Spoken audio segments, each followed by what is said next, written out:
જય માતાજી મિત્રો, આજે આપણે બનાવશું ખમણ. ખમણ બનાવશું આપણે, અને એક વાટકીનું આપણે લેશું માપ. આપણે એક વાટકીમાંથી બધું જ કરશું. આ એક વાટકી લીધી છે આપણે, વાટકી ભરી અને પાણી લીધું છે. આ જ વાટકીનું બધું માપ લેશું. માપેથી જ આપણે બધું સરખું થશે.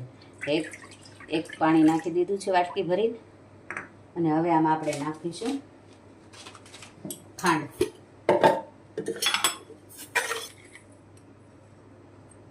આવી 2 ચમચી ભરી અને આપણે નાખશું ખાંડ.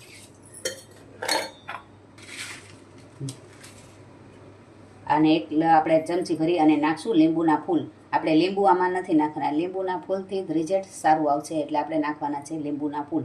1 ચમચી ભરીને આપણે નાખશું લીંબુના ફૂલ. અને આપણે નાખીશું આમાં અડધી ચમચી જેટલું મીઠું. પછી આપણે સ્વાદ અનુસાર કરશું. આને ઓગળી અને આને આપણે 5 મિનિટ માટે મૂકી દઈશું ઢાંકીને, કે થોડીક વાર બધું સેટ થઈ જાય. હવે આને આપણે 5 મિનિટ થઈ ગઈ છે. હવે આમાં આપણે આ ઓગળી ગયું છે, જીરીક રહ્યું છે, એ આપણે ઓગળી જશે. હવે આની અંદર આપણે નાખશું 3 વાટકી ભરી અને ચણાનો લોટ. જે ચણાનો લોટ આપણે ચાળી લીધો છે, ચાળી અને આવી 3 વાટકી ભરી, જે આપણે એ જ વાટકીનું માપ લેવાનું છે. એ 3 વાટકી ભરી અને આપણે નાખશું ચણાનો લોટ. ચણાનો લોટ આપણે ચાળી નાખ્યો છે, ચાળીને જ લેવાનો છે. ચાળીને લેવાથી એનું રિઝલ્ટ સારું આવે છે અને ગટ્ટા પણ નથી પડતા. 3 વાટકી લોટ આપણે નાખી દીધો છે. હવે આપણે એમાં જીરી કમથી નાખશું, થોડી કમથી હળદર નાખ્યા બાદ આપણે હવે આ બધું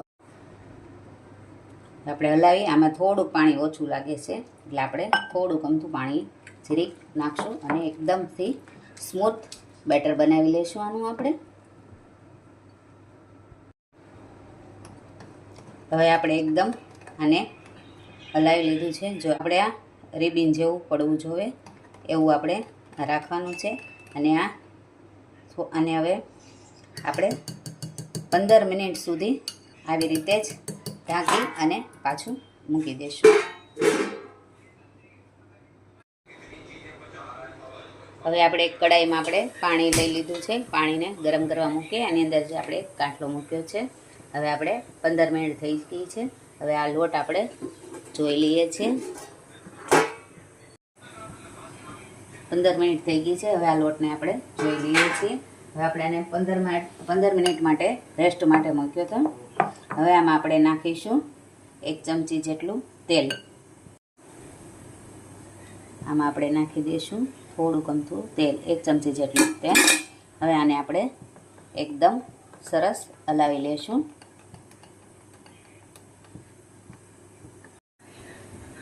હવે આમાં આપણે નાખીશું 1 ચમચી જેટલો ઈનો. આખી ભરીને નથી નાખવાનો આપણે, એટલી અડધી ભરીને ઈનો આપણે આમાં નાખી દઈશું. આપણે તેલ નાખવાથી જે આપણે ખમણ ખાઈએ છીએ ને કોરા નહીં લાગે, એનાથી સહેજ અમથું આપણે નાખવાનું છે આમાં પાણી, જેનાથી આ ઈનો એકદમ સરસ ફૂલે. હવે આને એકદમ આપણે બધું મિક્સ કરી લઈશું. એક જ ડાયરેક્શનમાં આપણે ફેરવવાનું છે, અને એવી રીતે કરી અને આપણે બધું આને કરી લઈશું. અને આપણે 5 મિનિટ એક ધાર્યું સરસ ફેરવી લીધું છે. હવે આને આપણે બીટ કરી લીધું છે. એકદમ તમે જોઈ શકો છો એકદમ સરસ થઈ ગયું છે.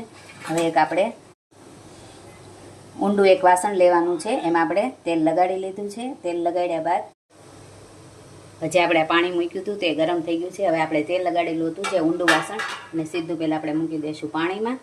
અને હવે જે આપણે આને ખમણનું જે આપણે આપ્યું હતું એને આપણે આમાં નાખી દઈશું બધું.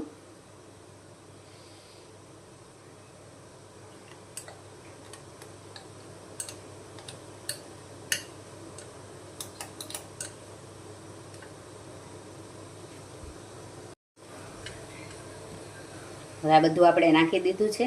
હવે આને ઢાંકી અને આપણે 15 મિનિટ સુધી ચડવા દેશું. 15 મિનિટ સુધી આપણે આને ઢાંકણું ખોલવાનું નથી. ઢાંકણું ખોલશું તો આની બધી વરાળ નીકળી જશે. 15 મિનિટ પછી આપણે આને જોશું. હવે આપણે 15 મિનિટ થઈ ગઈ છે. હવે આપણે આને જોઈ લઈએ કેમ થયા છે ખમણ. 15 મિનિટ પછી જ આપણે જોયેલું છે. હવે આમાં આપણે એક સ્ટીક ઉતારીને જોઈએ, સ્ટીક આપણે એકદમથી કોરી નીકળી છે. હવે આ તમે જોઈ શકો છો આપણા ખમણ કેવા ફૂલીને સરસ થઈ ગયા છે. હવે આને આપણે આમાંથી કાઢી લેશું.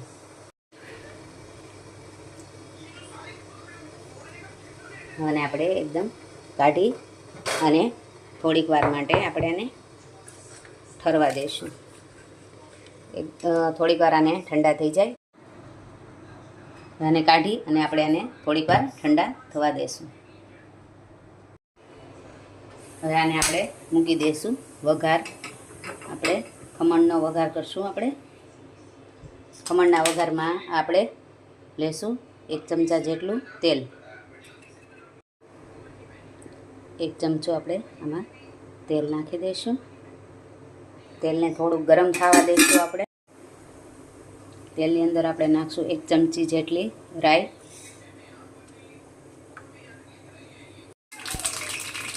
પછી આપણે નાખશું 1 ચમચી જેટલું જીરું અને નાખશું 1 મરચું સુધારેલું અને એક છે થોડોક 3-4 પાંદડા છે મીઠા લીમડાના.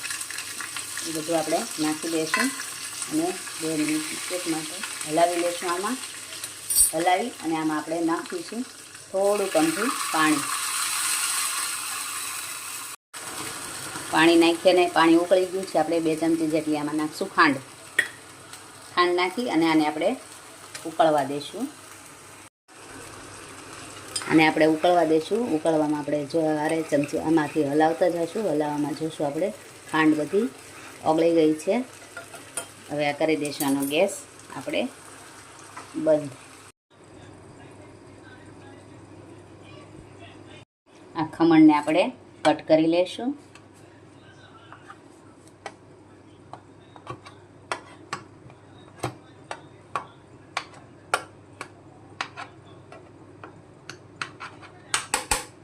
કટ કરી લીધા પછી આપણે જે આનો વઘાર ઉકાળ્યો હતો એ આમાં આપણે નાખી દઈશું બધો.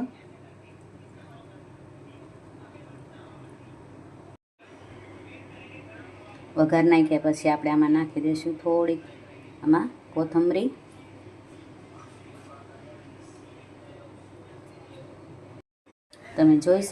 તમે જોઈ શકો છો આપણા ખમણ તૈયાર છે.